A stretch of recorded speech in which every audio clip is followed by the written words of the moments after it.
हुकूमत 35 निशिस्तों और सूबाई असम्बली की खाली निशिस्तों पर इंतखाबात कराने के मूड में ही नहीं है। ये गवर्नर राज तर्ज का सेटअप बनाकर जमहूरियत पर शब खून मारना चाहते हैं। साबिक स्पीकर कौमी असम्बली असद कैसर का बोल न्यूज के प्रोग्राम नेशनल डिबेट में इंकिशाफ। देखिए, हम तो कहते हैं ना कि एक ऐसा मैकेनिज्म हो जहां फ्री एंड फेयर इलेक्शन हो जाए, किसी पार्टी को एतराज़ न हो कि पार्टी में इलेक्शन में कोई धांधली हुई है। ये ज़रूरी नहीं है कि हम इक़्तिदार में हैं। जो अवाम पसंद करे, जिसको अवाम सपोर्ट करे, उसी को इक़्तिदार में मिलना चाहिए।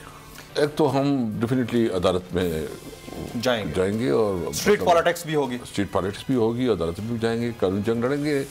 देखिए, हम तो जदोजहद कर रहे हैं। इंशाअल्लाह ताला ये मुल्क जो है ना, हमारे जदोजहद की वजह से सही मानों में एक जमहूरी मुल्क बन जाएगा। आप जनरल इलेक्शन का एनालिसिस नहीं कर सकते। जनरल इलेक्शन के लिए अलग माहौल होता है।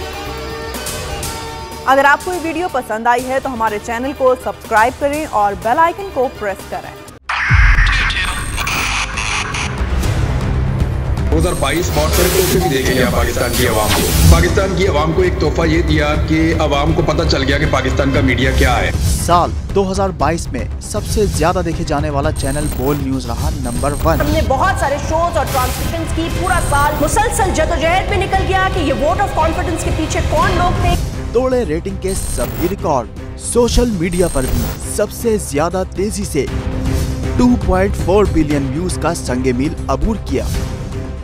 एंकर्स को भी आवाम में सबसे ज्यादा मकबूलियत मिली और सोशल मीडिया पर भी बोल रहा सब पर सब्सक्राइब करें और बेल दबाएं ताकि कोई खबर रह न जाए।